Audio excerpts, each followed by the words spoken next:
about 3100 BC, the independent city-states of the narrow Nile Valley and the Nile Delta united to form one long realm. Lines of heroic, semi-divine kings emerged to rule this new land. Lines of beautiful queens stood dutifully by their side. If, occasionally, the kings were less heroic and the queens less beautiful than perhaps they could have been, it didn't matter overmuch. State propaganda would ensure that they were remembered as they should have been, not as they were. 3,000 years of dynastic rule were to see at least 300 kings claiming sovereignty over the two lands. Those 300 kings were married to several thousand queens, of whom Cleopatra VII was the last. Memories of these queens were embedded in Egypt, in tombs, on temple walls, in palace archives, funerary cults and statuary. But as dynasty succeeded dynasty, century succeeded century, the cults failed, the architecture was destroyed, and all understanding of the hieroglyphic script was lost. One group of queens was, however, never forgotten. The Ptolemies, the last dynasty of independent Egypt, enjoyed 3 centuries of rule. Their stories, an integral part of Roman history, were also recorded in Latin and in Greek.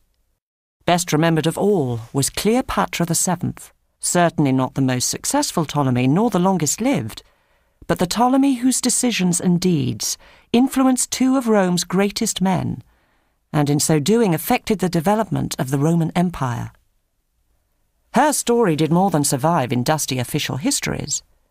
Both Cleopatra and Egypt were seen as sexy in all modern senses of the word, and the thrilling mixture of decadence, lust, and unnatural death, the contrast between the seductive but decaying power of ancient Egypt and the virile, disciplined strength of Rome, captured the imaginations of generations of artists and poets, so that Cleopatra evolved into a semi-mythological figure recognized throughout the world. The birth of Cleopatra VII in the winter of 70 to 69 BC is nowhere recorded. To calculate her birth year, we have to work backwards from her death, which is known to have occurred in 30 BC, when she was 39 years old. The name of Cleopatra's mother is similarly unrecorded.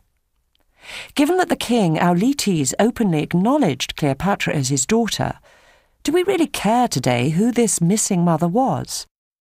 Yes, not because we care overmuch about illegitimacy, but because we care perhaps too much about race and appearance. And with Cleopatra's paternal line firmly rooted in the Macedonian Ptolemaic family tree, Cleopatra's mother and grandmothers hold the key to her ethnicity.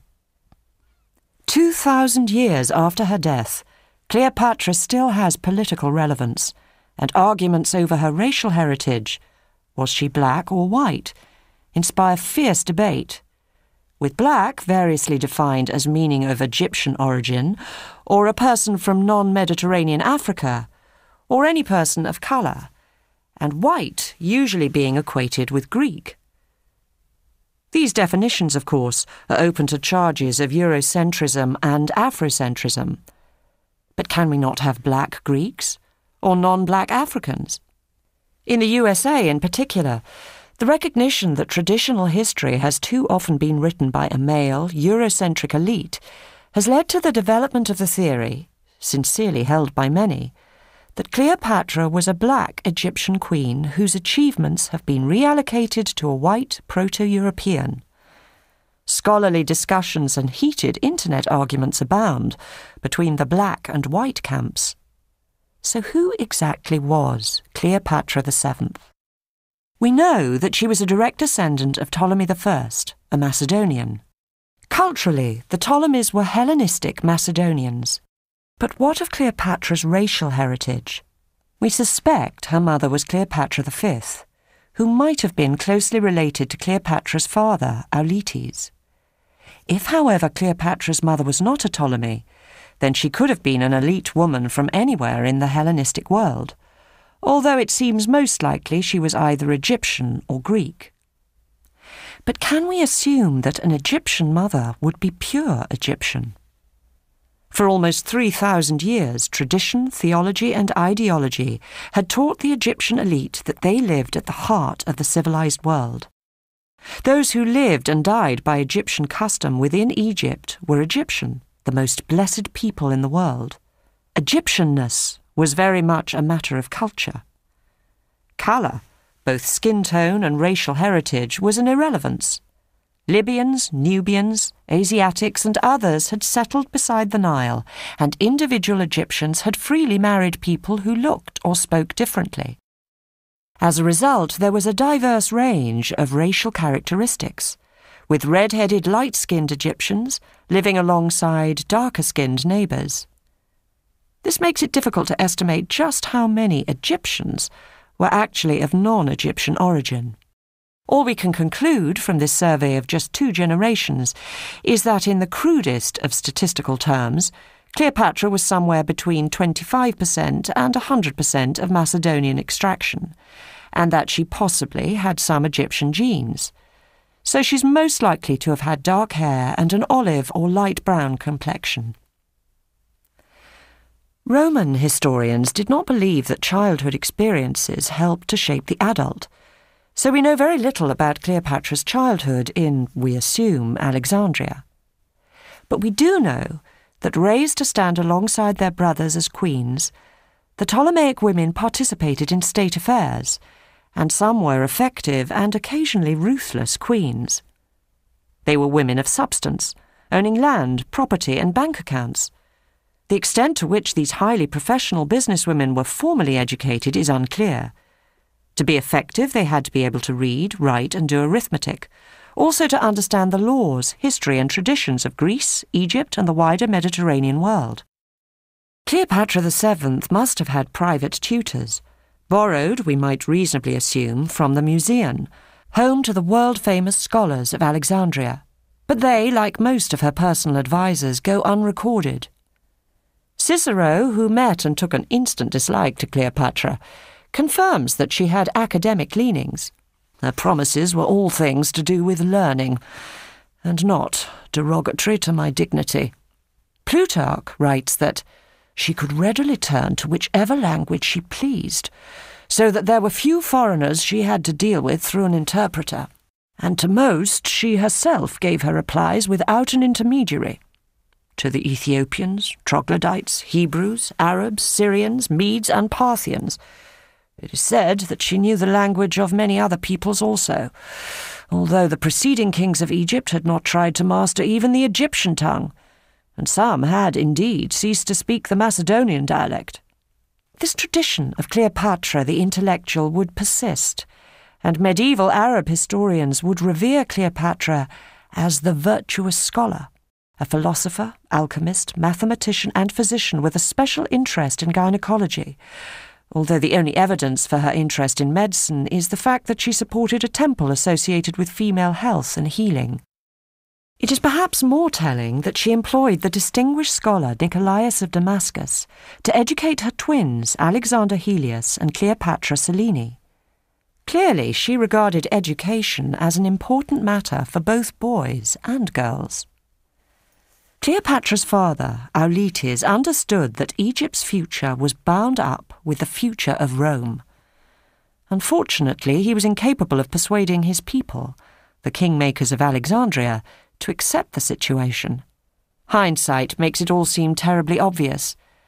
Egypt was a fertile and ill-defended land ripe for the taking, while Rome was a greedy, ever-expanding military nation with a constant need for grain, and a legal claim, however dubious, over Egypt. As Auletes' reign progressed, Egypt's position went from bad to worse. Only by increasing his cooperation with Rome could he hope to keep his kingdom. In 60 BC, Pompey, Crassus, and Gaius Julius Caesar united to form the First Triumvirate. Essentially, the three now ruled Rome. Seizing his moment, Auletes offered 6,000 silver talents, an almost unimaginable sum equivalent to half of Egypt's entire annual revenue, in exchange for recognition as Egypt's true king. They accepted, and Auletes, having sacrificed his dignity, saved his crown, and bought Egypt a few more years of independence. Auletes had been recognized as an ally, but his brother Ptolemy had not. In 58 BC, the Romans annexed Ptolemy's kingdom, Cyprus. Ptolemy declined the offer of an honourable retirement as high priest of Aphrodite at Paphos and swallowed poison.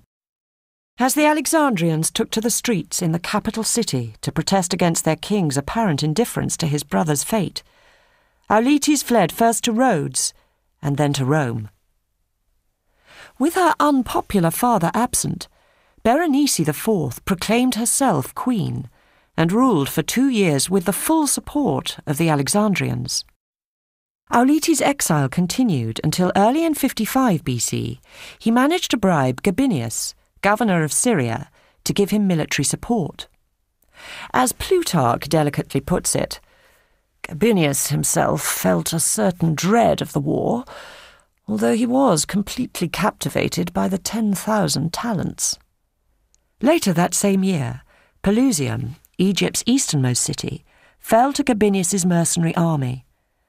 Auletes returned home in triumph to find Alexandria suffering under a fairly brutal foreign occupation.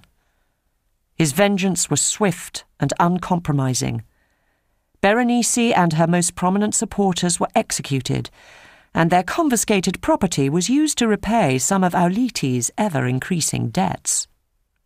Auletes emerged from the bloodshed a poverty-stricken king, whose family had been torn apart by treachery, and whose country was suffering from erratic Nile floods and unacceptably high taxation. He was, in addition, a pharaoh without a queen. This was extremely rare. The precise role of the traditional Egyptian queen consort is ill understood, but it seems that she offered the king a vital female element that would complement his maleness and make him a whole, perfect ruler. Kings whose consorts died acquired a replacement consort quickly. Given the shortage of Ptolemaic brides, it's possible that Auletes used his eldest surviving daughter as his consort and partner in religious rituals. Inscriptions in the Dendera temple of Hathor link the king's name with the cartouche of a Cleopatra and with an unnamed woman who is described as the eldest daughter of the king. It is likely that this is Cleopatra VII. There is, however, no suggestion that Auletes married Cleopatra. Father-daughter incest was not acceptable in the Hellenistic world, even at the louche court of Auletes. When in 51 BC Auletes died an apparently natural death, the throne passed to the 18-year-old Cleopatra and her eldest brother, the 10-year-old Ptolemy. Auletes' will appointed the people of Rome guardians of Egypt's new king and queen and protectors of the Ptolemaic dynasty. This was just the beginning of Cleopatra's long and highly personal involvement with Rome and the Romans.